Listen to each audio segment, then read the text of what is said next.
Pemirsa, mengkonsumsi makanan berlemak dengan rasa yang gurih memang bisa membuat ketagihan. Namun, sering tidak kita sadari jika berbagai jenis makanan berlemak cenderung mengandung lemak jenuh yang tinggi, sehingga berujung pada meningkatnya kadar kolesterol dalam tubuh. Nah, makanan berlemak tidak hanya yang diolah dengan santan melalui proses pemasakan yang cukup lama seperti rendang daging, gulai tunjang atau kikil hingga opor ayam. Tapi makanan berlemak juga bisa berasal dari susu, keju, serta makanan yang melalui proses penggorengan lama dengan minyak goreng yang melimpah, seperti gorengan. Lantas, seberapa bahayanya mengkonsumsi makanan berlemak bagi tubuh kita?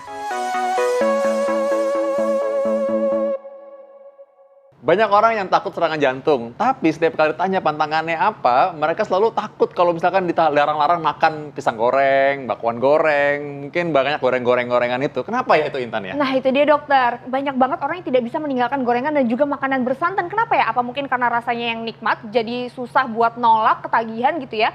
Nah itu makanya kita akan bahas hari ini bahaya goreng-gorengan, kolesterol, dan penyakit jantung pembuluh darah bersama dengan Dr. Erika, SPJP. Halo dokter, selamat pagi. Halo, selamat pagi Mbak Intan, Dr. Vito. Halo Dr. Erika. Iya dokter. Nah dokter, aku mau tanya deh dok, ini benar gak sih dok kalau penyebab kolesterol itu ada dua?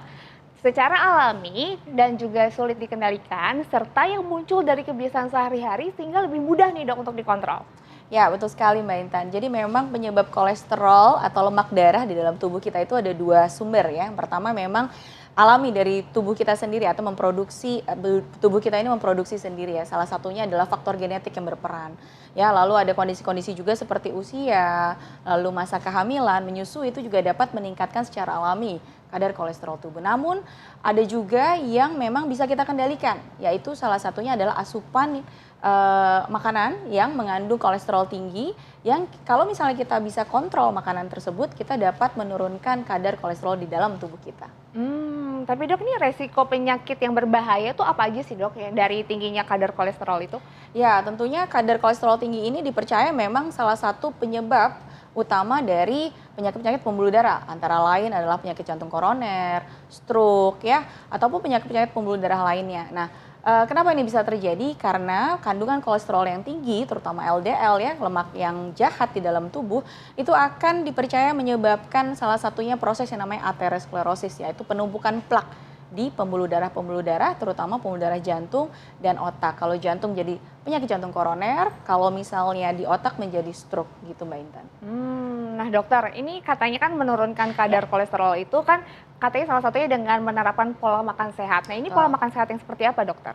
Ya tentunya tadi yang sudah disebutkan oleh Dr. Vito ya, jadi kalau misalnya kita mau menurunkan lemak darah dalam tubuh, hindari makanan-makanan yang mengandung banyak kandungan kolesterol yang tinggi. Salah satunya adalah gorengan ya, lalu minyak-minyak, santan ya, asupan-asupan makanan-makanan yang kaya akan lemak baik itu juga harus kita perbanyak ya. Salah satunya yang banyak mengandung omega 3, 6, 9 ya, dan nutrien-nutrien lain yang memang bisa meningkatkan kolesterol baik dalam tubuh kita. Oke dok, tapi kan kadang-kadang aku nih ya dok ya nggak sempet nih untuk memperhatikan kandungan makanan yang aku makan nih dokter.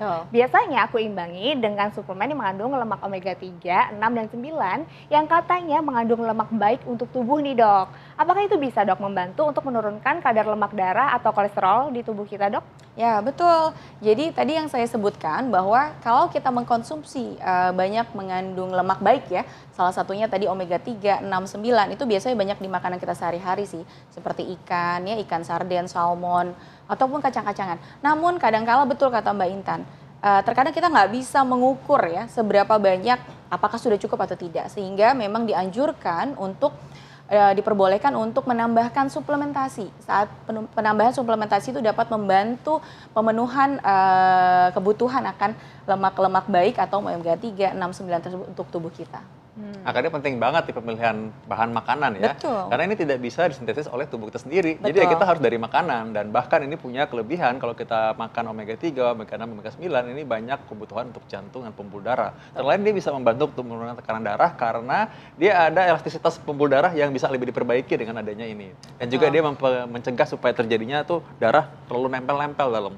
Nah, jadi dengan demikian dia menurunkan kadar kolesterol yang jahat dan meningkatkan juga kolesterol yang baik ya. Betul. Juga menurunkan kadar trigliserid ya, Dokter Iya. Vito ya. Oh jadi benar begitu ya dokter ya, memang Betul. harus dipenuhi dengan dari kandungan makanan. Iya, betul. Omega 3 itu kan ada banyak jenisnya ya. Ada DHA, EPA, omega 6 juga ada GLA. Nah, ini zat-zat betul kata Dokter Vito itu tidak disintesis oleh tubuh kita sehingga kita harus dapat dari makanan atau kita tambahkan suplementasi karena dia betul tersebutkan bisa menurunkan kolesterol jahat, menaikkan kolesterol baik, menurunkan kadar trigliserid dan ada juga dok katanya GLA itu salah satu omega 6 ya. Dia itu bisa menurunkan proses peradangan atau antiinflamasi sebagai antiinflamasi anti peradangan yang juga berperan dalam proses yang namanya kita bilang aterosklerosis atau proses penumpukan plak, terjadinya plak kolesterol di dalam tubuh kita. Oke dok, berarti dok kalau ada suplemen yang mengandung bahan-bahan baik untuk menyeimbangkan lemak jahat itu berarti boleh ya dok dikonsumsi? Oh boleh, diperbolehkan, silahkan. Oke, makasih banyak dokter penjelasannya. Sama-sama Mbak Intan, Dokter Terima Vito, kasih. terima kasih. Saya pamit dulu ya. Ya, hati-hati dokter. Nah dokter Vito, aku punya informasi nih tentang suplemen yang baik untuk kesehatan jantung. Waduh, apa tuh? Aku kasih tahu ya. Nah, ini dia nih Dokter Vito yang aku maksud. Omepros, suplemen dengan kandungan omega 3, 6, 9, DHA, EPA, dan GLA, serta vitamin E yang membantu mengurangi lemak darah. Wah, lengkap juga kandungannya ya. Ini pemirsa perlu tahu nih apakah aman produknya Intan? Aman dong, Omepros baik dikonsumsi oleh orang dewasa hingga lanjut usia. Diminum 2-3 kali sehari, 1 soft kapsul. Nah, ini nih sesuai dengan kebutuhan aja ya, untuk pemulihan atau untuk memelihara kesehatan. Omepros juga bisa dikombinasikan dengan obat dokter. Wah, tersedia di mana nih Intan? Omepros bisa dibeli di Kimia Farma, apotik, toko obat, Shopee, dan juga Tokopedia. Omepros Mini Caps sudah bersertifikat halal dari MUI juga loh. Omepros bantu kurangi lemak darah. Pemirsa, mudah-mudahan informasi tadi bermanfaat untuk Anda. Untuk mengetahui informasi lainnya, jangan lupa terus saksikan Hidup Sehat setiap Senin sampai Jumat jam 9.30 sampai dengan jam 10 hanya di TV One. Kami pamit, Indonesia Hidup Sehat.